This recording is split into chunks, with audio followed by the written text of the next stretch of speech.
Hi, I'm Allison with Legend Working Dogs, and congratulations on your dog completing obedience training. As I'm sure you've already figured out, the way we see it, obedience training is a lifelong investment in good behavior of your dog, as well as a great communication structure. So today we're going to talk about some of the tools and some of the training that your dog's had so that you can use the communication structure to make your dog exactly what you want it to be at home. The first tool we're going to be talking about today is called a prong collar. And this is going to be your primary piece of training equipment for the first couple of weeks after you bring your dog home. And it's going to be your primary piece of training equipment anytime you're walking your dog on a leash long term. Why this is relevant is because this collar goes back to the dog's natural method of communication. We've all seen the pictures and the videos of mom reaching around and grabbing puppy by the back of the neck and carrying it around, right?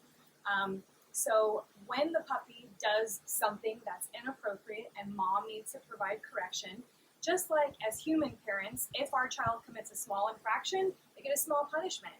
If they commit a major infraction, they receive a punishment that is appropriate level for that infraction. So this tool gives us the ability to do exactly that. Just like if puppy committed a small infraction, mom might grab puppy gently by the neck, back of the neck to say, don't do that. But if puppy commits a major infraction, mom's going to put a little tooth pressure around puppy's neck with a more appropriate and advanced level, a firmer level of correction for a bigger infraction. So this is our prong collar right here. These are medium-sized prongs. You can find very small prongs and you can find very large prongs.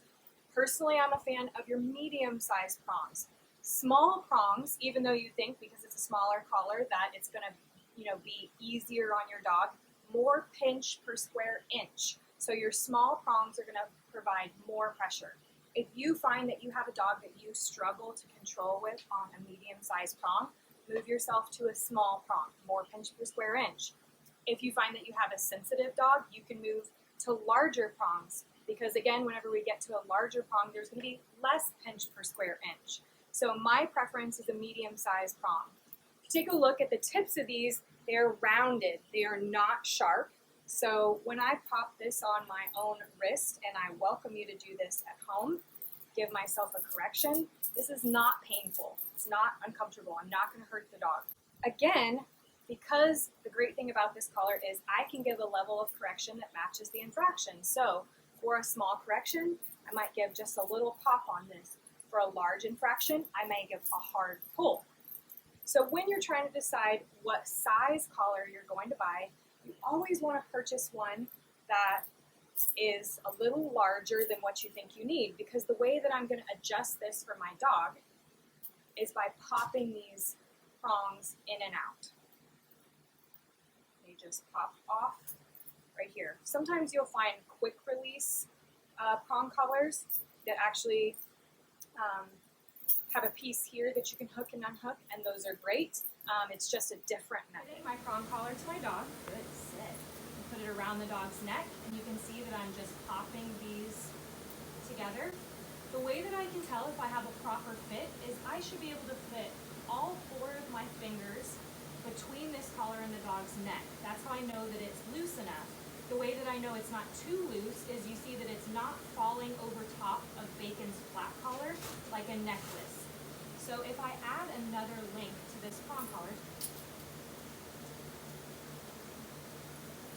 you can now see how loose this is hanging over top of Bacon's flat collar. That is too loose. That's not correct. So I'm going to go ahead and take sit, my prong out, get back to the correct size.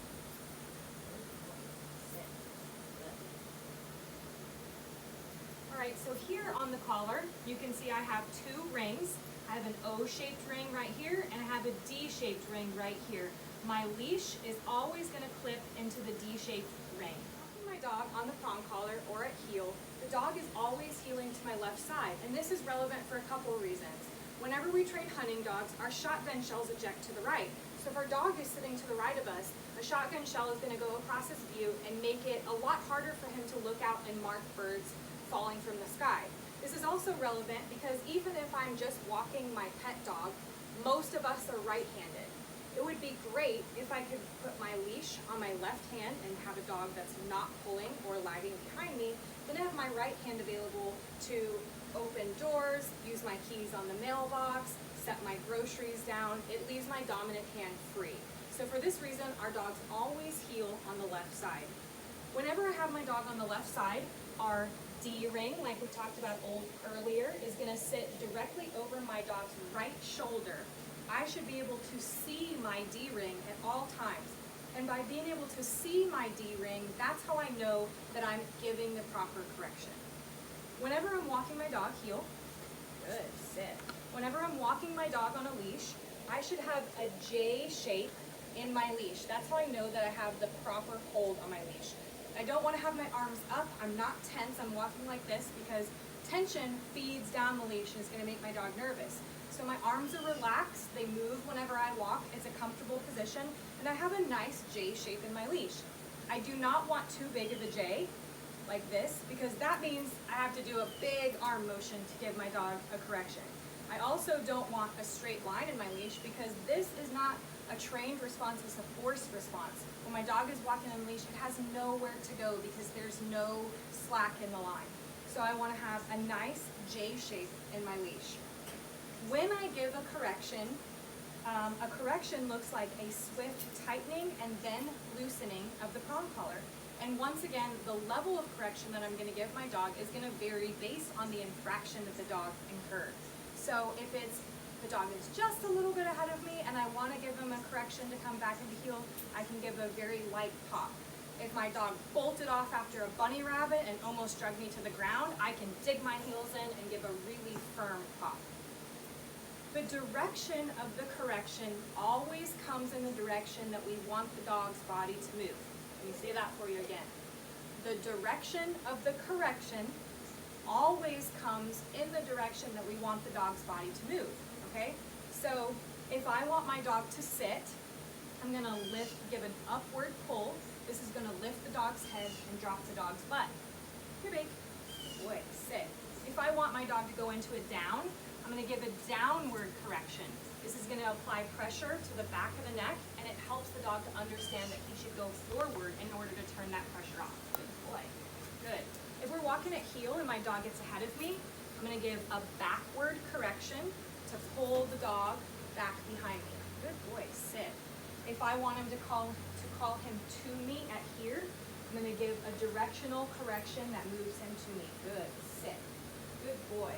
If I put my dog in a sit stay and he breaks that sit stay, my natural reaction would be to want to pull the leash towards me. But this would be confusing to my dog, wouldn't it? Because the correction always comes in the direction that I want the dog's body to move. So if my dog breaks a sit stay and I want to correct this, I'm going to make a little V shape with my hand. I'm going to pop this leash in it. I'm going to take a step forward, and this is going to provide an upward correction to help my dog to understand to stay in a sit position. Good, sit. When I ask my dog to swing into heel, I'm going to give him some body language cues to help him figure out where he should go. I found that if I keep my feet stationary, usually my dogs end up kind of at a funny angle. So this left hand comes out as my visual indicator, and particularly whenever I'm using the leash, you're going to see that I'm going to put the leash in this hand and use it to guide the dog around. The reason that that left hand is relevant is that this is how all the dogs are taught. That leash goes in the left hand and guides the dogs around. So then when we start moving into off-lead obedience, if that left hand doesn't come up, the dogs go, is it the left, is it the right? I'm a little bit confused. So this left hand, even when we're off-lead, becomes our visual indicator of where we want the dog to go. You see that I shuffle my feet a little bit. They move backwards, which draws the dog to me. And then my forward progress is going to help the dog line up in the correct direction. So Big and I are going to do a couple of swing and heels so you can watch my foot movements and see what it's all about. Here, here, good, heel, good, sit, good boy, sit, good, here, backwards motion, forward motion lines him up, good, very good, good, sit, here, good, backwards motion pulls him in, forward motion lines him up, good boy, good job to match my pace. So if I speed up to a jog, my dog should move with me. If I slow down to a walk, my dog should adjust. Here, heel.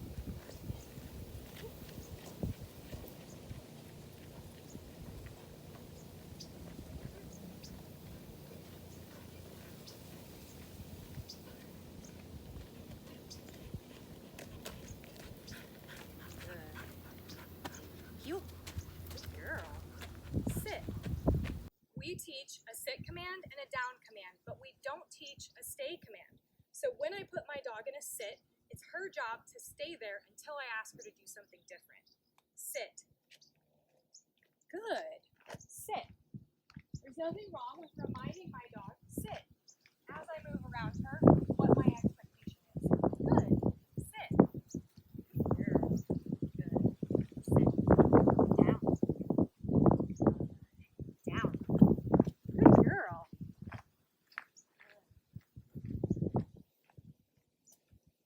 Good. Down. Very good. Good. Good girl. When I get back to my dog and I'm ready for the two of us to move forward together, I can say free and heel. The dog's recall command is here. That's H-E-R-E, not to be confused with heel. So whenever I put my dog in a sit stay, good, sit, and I walk away, whenever it's time for me to call her to me, I'm going to say her name to get her attention, then I'm going to follow it up with H-E-R-E.